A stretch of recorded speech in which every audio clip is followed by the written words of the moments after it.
नमस्कार। आज जयपुर लोकनाट्य तमाशा का एक टैगोर पब्लिक स्कूल में आज एक लाइव चल रहा है कि जयपुर का तमाशा, जयपुर का लोकनाट्य तमाशा क्या है और तमाशा परिवार क्या है और तमाशा कहां से आया। क्योंकि ये तमाशा राजस्थान का एकमात्र लोकनाट्य तमाशा है जो प्राय लुप्त हो रहा था, लेकिन हमारे भट्ट परिवार जिसने इस तमाशा को जिया, ओढ़ना बिछोना हमारे जयपुर का लोकनाट्य तमाशा कैसे होता है और ये कहां से आया, ये आपको बता दूं कि जयपुर का लोकनाट्य तमाशा उस वक्त का है जब जयपुर में भट्ट परिवार का आगमन हुआ। जब जयपुर में आमेर जयपुर की राजधानी हुआ करती थी और जयपुर के राजघराना था, राजघराना में जयपुर का तमाशा पनपा। जब प्रथम पुरुष थे हमारे पंडित रेवती नाथ जी, वो जयपुर में राजघराने में जब गुणीजन खाना चलता था, राजघराना चलता था, जलसा हुआ करता था, तो हमारे बुजुर्ग रेवती नाथ जी वहां हाजिरी दिया करते थे। और हाजिरी भी ये कि वो कथा कवित्व, क्योंकि खुद राम सिंह जी द्वितीय वो कला संस्कृति के उपासक थे, वो प्रोत्साहन देते थे, कलाकारों का प्रोत्साहन देते थे। और गुणीजन खाना उनमें गुणी लोग काम करते थे, उनमें गुणी थे हमारे पंडित रेवती नाथ जी, जिन्होंने कवित्व के साथ साथ अपने आप को भट्ट परिवार को वहां पाया। फिर तमाशा कब आया, यह आपको बता दूं कि तमाशा तब आया जब अपने पिता की तलाश में स्वर्गीय बंशीधर जी भट्ट, जिनको हम दानी शिरोमणि कहते हैं, तो तमाशा कैसे है, लेकिन आपको ये पहले बता दूं कि तमाशा शुरुआत कैसे होती है।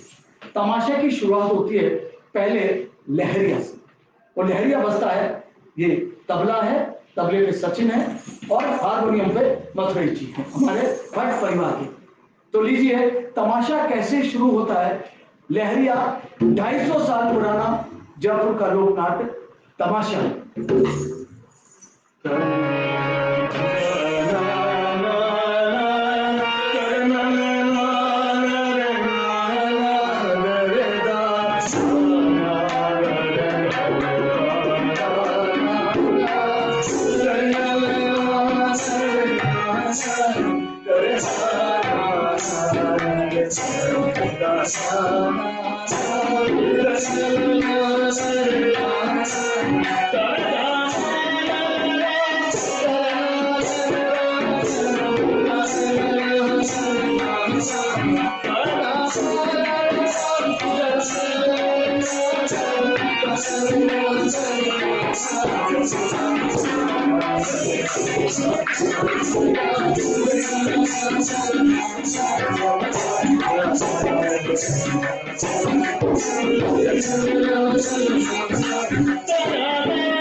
ये लहरिया के बाद जब कलाकार तमाशा शुरू करता है तो तमाशा के साथ साथ एक चीज होती है कि तमाशा क्या है। जयपुर का भट्ट परिवार 250 साल से इस तमाशा को अपने कंठों में समाया। यह है क्लासिकल गायकी, भिन्न है बिल्कुल और तमाशों, खेलों से, स्वांगों से, और जितनी भी लोक कलाएं हैं उनमें सबसे ज्यादा भिन्न है जयपुर का लोकनाट्य तमाशा। शुरुआत होती है पहले से गणेश वंदना से।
ये तमाशा ऐसे ही चलता है, क्लासिकल चीज है। गायक कलाकार 8-8 घंटे लगातार तमाशे को करता है। ये गणेश वंदना थी, इसीलिए गोपीचंद भरते का तमाशा है। गोपीचंद भरते की वंदना कैसे? शारद मात गणेश मोटे कृपा करो कृपा करो हमेश मोटे कृपा करो हमेश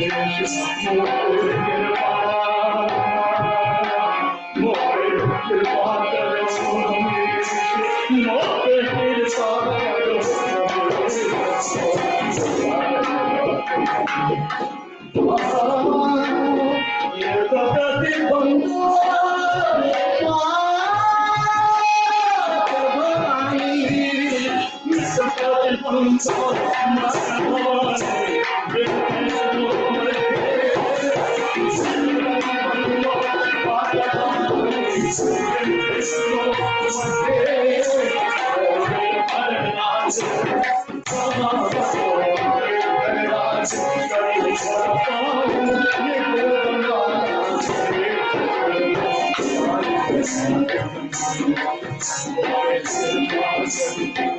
राजा महाराजा का चलता रहता है, क्योंकि एक राजा गोपीचंद भरतरी अपने माता की एक संतान थी। और संतान भी ऐसी कि राजा शाही ठाट छोड़ना और जो विद्या लेना बहुत बड़ी बात है। त्याग भावना, परिश्रम और अपनी माता कहना माना कि माता को सपने में आया कि बेटा अगर उम्र को अमर करना है तो तुझे योग देना पड़ेगा। तो माता से गोपीचंद कहते हैं कि माता इतनी सी बात, मैं सब कुछ छोड़ करके त्याग करके मैं वन की ओर जा सकता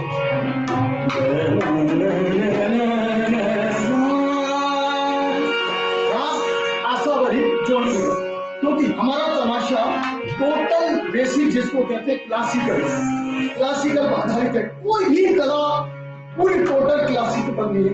हमारा जयपुर का लोक नाट्य है, जिसमें हमारे नाम बता दूं, रेवती नाथ जी के बाद स्वर्गीय बंशीधर जी भट्ट, दानी शिरोमणि का नाम, उसके बाद ब्रजपाल जी भट्ट जिनको दादा जी कहते थे, उसके बाद गोपी जी को फूल जी मन्नू जी भट्ट जो मेरे दादा थे, फूल जी भट्ट जिनका नाम बहुत नाम था उनका, बहुत अच्छा गाते थे, खुले गले से गाते थे।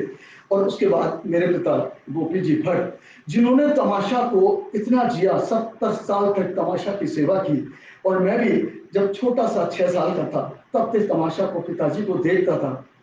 मैं इतना क्लासिकल सीख नहीं पाया, लेकिन उनको देखता था गाते हुए। यही की विरासत है, यही मेरी परंपरा है और यही पारंपरिक तमाशा है कि उनकी विरासत को कायम रखने का जो बीड़ा मैंने उठाया है वो आप लोगों के आशीर्वाद से है कि जयपुर का लोक नाट्य तमाशा आज भी उनकी यादों में, मेरे शरीर में, मेरी राहों में जिंदा है। तो गोपी जी भट्ट का तमाशा आज मैं भी 6 साल के बाद, आज मैं 56 साल की उम्र हो गई, लेकिन तमाशा अब तक करता हुआ आ रहा हूं। तो गोपीचंद अपनी माँ से पूछते हैं, तो देखिए राजा साहिब ठाट कैसा था।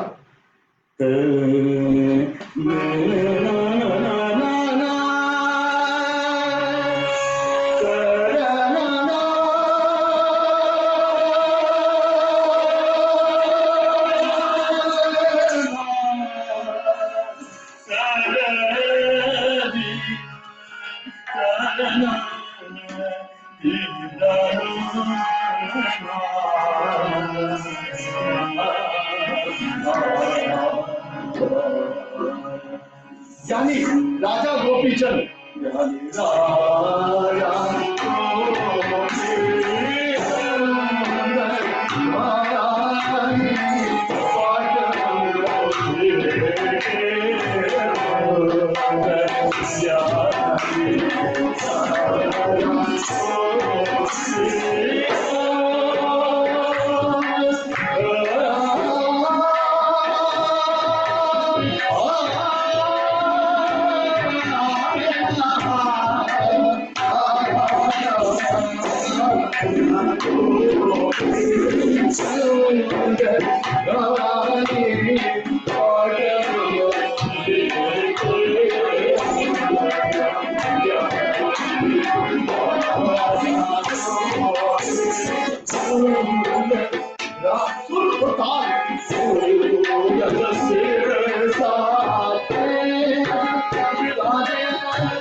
तो तमाशा गायकी प्रधान कथा है, और ये तमाशे लिखे बंशीधर जी भट्ट। इतने तमाशे लिखे, लेकिन भट्ट परिवार के पास 3 ही तमाशे ऐसे हैं जो आज तक हमारे पास उपलब्ध हैं, और तीनों में मैंने पिताजी के साथ काम किया। पहला तमाशा जोगी जोगा, शिव और पार्वती की कथा, रांझा हीर यानी लव स्टोरी, हीर और रांझा, और गोपीचंद भरतरी एक राजा जिसने सब कुछ त्यागा। मैंने आपको बताया कि हमारा तमाशा क्लासिकल बेस्ड है, पूरा कथानक जिसको कहते हैं कि गद्य पद्य भी थोड़ा सा, जिसको कहते हैं सुन मैं नावती देखा बड़ा कठिन है गुरु ज्ञान। सही बात है कि सुन मैं नावती देखा बड़ा कठिन है गुरु ज्ञान। मूरख सो विनती न कीजे, कुटिल सो प्रीत न कीजे, मोह वाले से ज्ञान न कहना, लोभी से वैराग न कहना, अधर्म से दीदी न कहना, कामी को हरि कथा न कहना, और इन लोगों से निरंतर ही रहना। तो ये गुरु दीक्षा है। गुरु ऐसे नहीं बनता। गुरु से साधना करने के बाद जिसको कहते हैं कि चेला और गुरु, यही है गोपीचंद भर्तृहरि का कि गुरु और चेला की किस तरह से गुरु अपने चेले को दीक्षा देते हैं और वो वन की ओर बुरा अपने सब कुछ ध्यान करके छोड़ करके चला जाता है माँ के इतने से कहने पर कि बेटा अगर तेरी उम्र को अमर करना है तो ये मेरा रूप देख रहे हैं, ये गोपीचंद का रूप है। राजा था, मैं इसको त्याग देता हूँ, सब कुछ चला देता हूँ। और त्याग भावना के साथ साथ तमाशा ऐसा है कि 8-8 घंटे 10-10 घंटे हमारे बुजुर्ग लोग इस तमाशा को करते थे।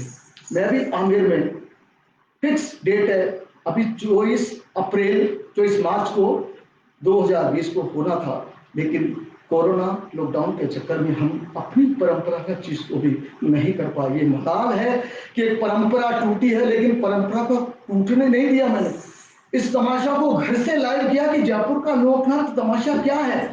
ठीक 24 तारीख को मैंने 1 बजे तमाशा शुरू किया था। ये मैं जानता हूँ कि तमाशा उन बुजुर्गों की चीज है, वो विरासत है, वो धरोहर है जिसपे भट्ट परिवार को जाना चाहता है। आज मैं दिलीप भट्ट अपने पिताजी की विरासत को बचाए रखने का एक छोटा सा प्रयास कर रहा हूँ अपने बच्चे के साथ। ये बच्चा जिसको तबले पे देख रहे हैं, ये मेरे भट्ट परिवार के लोग हैं। तमाशा एक परिवार के रूप में चल रहा है। तो ये तमाशा चलते चलते जब जोगी रूप दे लिया, तो आप देखिए कि माता कैसे करती है अपने गुरु से, बेटा माता सुनो हमारी बात, काहे सोच करो दिमाग। इतनी गमगीन क्यों हो गई मेरी माँ? मैं तो सब कुछ छोड़ने को तैयार है। राग मालकोस, हाँ ये राग मालकोस है, मैं आपको माल खोसने नहीं आया हूँ, राग ही मालकोस है, क्योंकि रागों में ही है सब कुछ दम। क्योंकि जयपुर का लोकनाथ तमाशा गायकी प्रधान है। अगर आप जानना चाहेंगे कि जयपुर का लोकनाथ तमाशा है, तो तमाशा को सबसे जानने के लिए, समझने के लिए, उसको देखने के लिए आपको तमाशा जानना होगा कि तमाशा क्या है। क्या ऐसी चीज है तमाशे की जो आज तक लोग कंठों में पीढ़ी दर पीढ़ी तमाशा करिए, तो पीढ़ी दर पीढ़ी दर्शक भी हमारा, पीढ़ी दर पीढ़ी साज बजाने वाला भी है। ये हमारा तमाशा परंपरागत भी है, परंपरा का साज भी है, परंपरागत दर्शक भी है। ये हमारा परंपरागत तमाशा आमेर में होता है, और आमेर में भी एक तमाशा फिक्स है। इसके लिए कोई कार्ड, कोई ब्रोशर, कोई सूचना कुछ नहीं होती थी। लोगों को ये पता रहता कि चैत्र की अमावस्या के दिन नवरात्र से पहले गोपीचंद भर्तृहरि का तमाशा अंबिकेश्वर महादेव के मंदिर के प्रांगण में होगा। तो रात मालकोस में गोपीचंद भर्तृहरि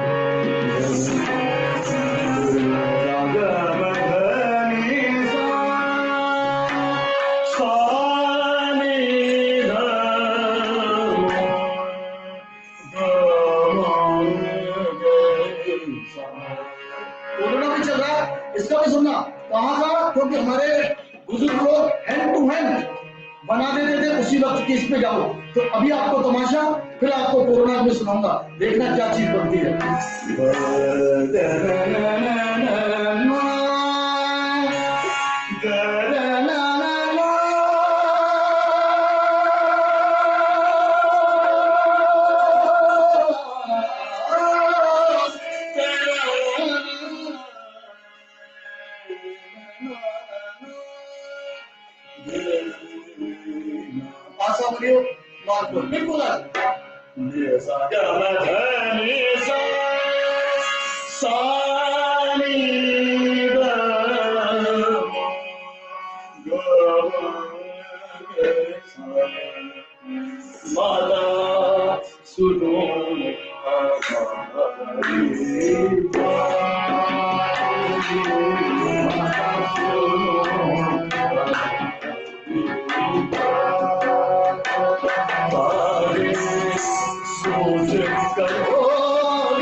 सोच करो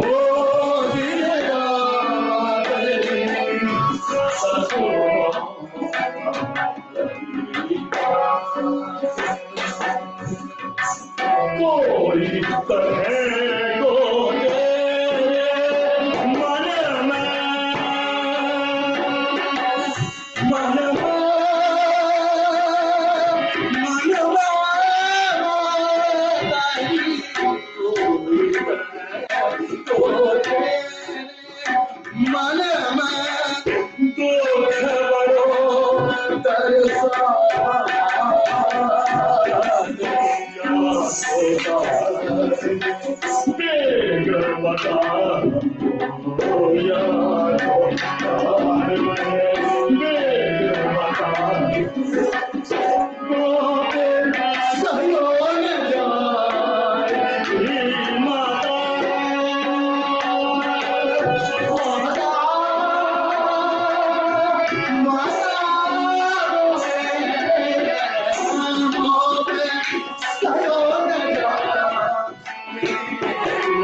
मन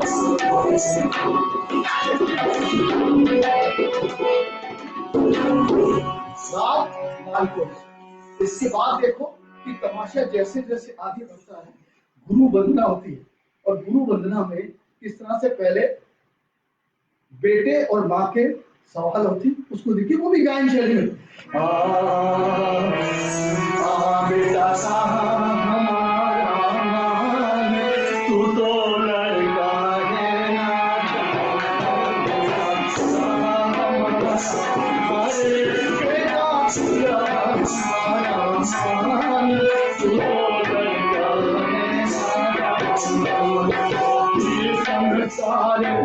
निकाल अपने सीने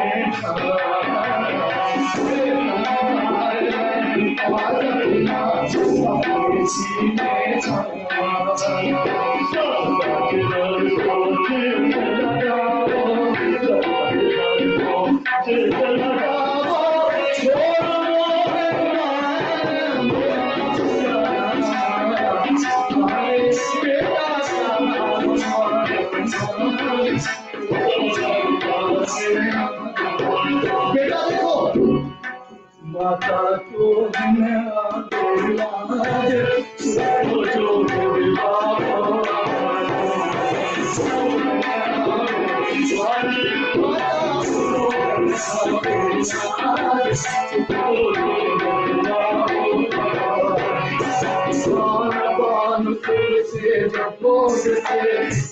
छता मन मेरा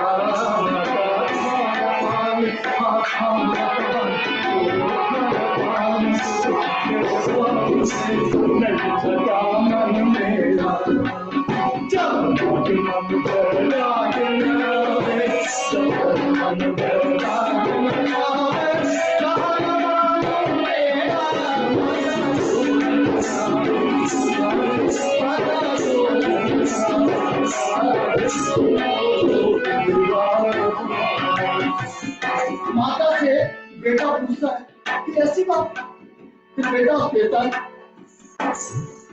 ममता मोह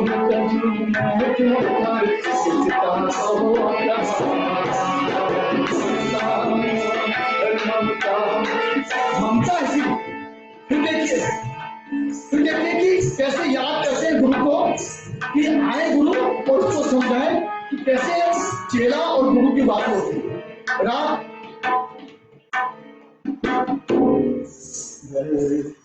आगे बिहार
तमाशा सम गायन सुर ऊंचे साधना ताल रिदम और सुर और राग के कमर, ये जयपुर का लोक नाट्य तमाशा है। वो आज इसलिए टिका हुआ है कि हम इस तमाशे को मरने नहीं दें। आज तमाशा इतना है कि अपने कंठों में समाया हुआ है। भट्ट परिवार की एक ऐसी देन है, ऐसी कला है जिसको अक्षुण्ण रखने का भट्ट परिवार का फर्ज नहीं, इस सब का फर्ज है। जो भी इस तमाशा को सुन रहे हैं, जान रहे हैं, समझ रहे हैं, ये सही बात है कि बिल्कुल और कलाओं से बिल्कुल डिफरेंट है जयपुर का लोक नाट्य तमाशा। आपने नौटंकियां सुनी होगी, कुचामणी ख्याल सुना होगा, विदेशिया देखी होगी, यात्रा देखी होगी, कुचुमड़ी ताल ख्याल देखा होगा, और कहीं की पंडवानी को सुना होगा, आपने हर कलाओं को सुना होगा, विदेशिया देखा होगा, हर कला के बारे में जानता हूँ। लेकिन तमाशा जयपुर का ऐसा तमाशा है, अभिन्न है, बिल्कुल भिन्न है। क्योंकि जयपुर का जो लोकनाट्य तमाशा है, ये मैं छठी पीढ़ी हूँ, ये सातवीं पीढ़ी है। और तमाशा कैसे होता है ये आपको बता दूं। तमाशा होता है चारों तरफ दर्शक, एक गोला होता है, चारों तरफ दर्शक बैठते हैं, दर्शक कहीं भी बैठ सकता है गोलाई में। उस गोलाई में सबसे प्रथम कलाकार रहता है, इसके बाद साजिंदे, पहले 4-4 तबले वाले साथ में रहते थे, बिना माइक के गाता था कलाकार। आज तो फिर भी माइक आ गए, 2-2 हारमोनियम और कलाकार बीच में, और संगतकार जो भी कलाकार होते थे वो भी इस गोले में बैठता था। बड़ा गोला हुआ करता था, उस गोले के अंदर और गोले के बाहर दर्शक और कलाकार एक चीज को 4 बार प्रकट करता था। एक बार पूर्व दिशा, पश्चिम, उत्तर और दक्षिण, चारों दिशाओं में इस तमाशे को गा करके बताता था कि तमाशा क्या है। ये तमाशा जयपुर का लोक तमाशा है, भट्ट परिवार इसका है। मैं इसका सौभाग्य हूँ कि मैं संभाले हूँ, आशीर्वाद है बुजुर्गों का, जो शैली आज में मेरे कंठ में है, जरूर मैं आपको एक मिनट जरूर, क्योंकि मैंने कहा था सुरंगा जरूर राग मालकोस में, कोरोना से बच के रहना,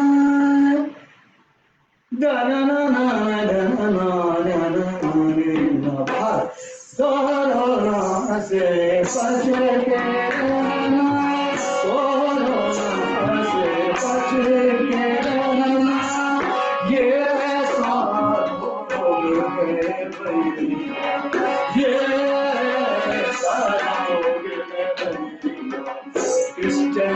डिस्टेंस बना के रखना, बच के रहना, मास्क लगा के दूर भी रहना, मास्क लगा के दूर भी रहना, मास्क लगा के दूर भी रहना,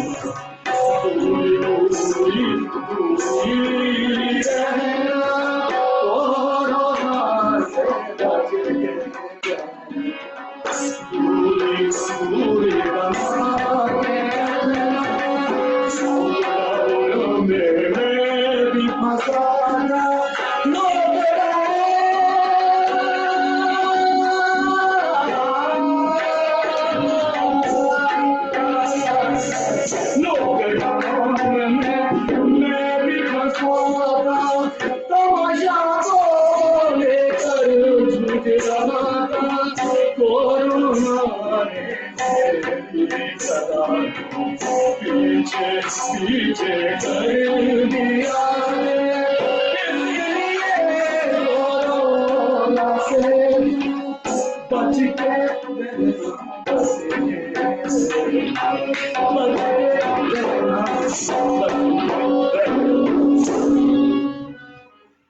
ये जाओ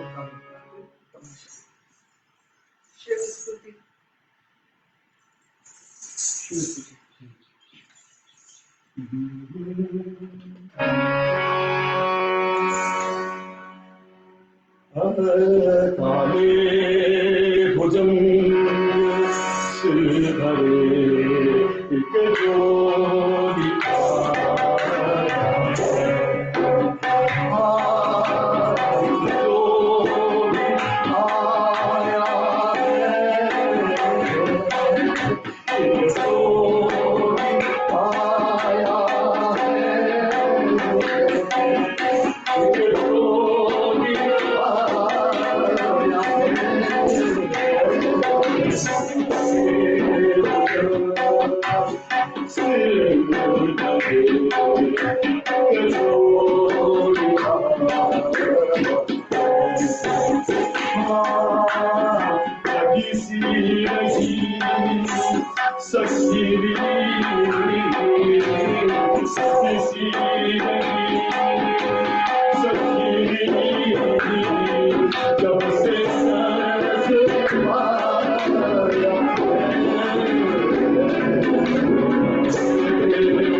जयपुर का लोक नाट्य तमाशा। दिलीप जी, आपका बहुत बहुत धन्यवाद कि आज आप Tagore public school Facebook page पे हमारे स्टूडेंट्स और फैकल्टी से जुड़े, और उससे भी ज़्यादा मैं आपका इसलिए शुक्रिया करना चाहती हूँ कि आप एक विलुप्त होती हुई कला को जीवित रखने में बहुत बड़ा योगदान कर रहे हैं। बहुत बहुत धन्यवाद। Thank you. Thank you.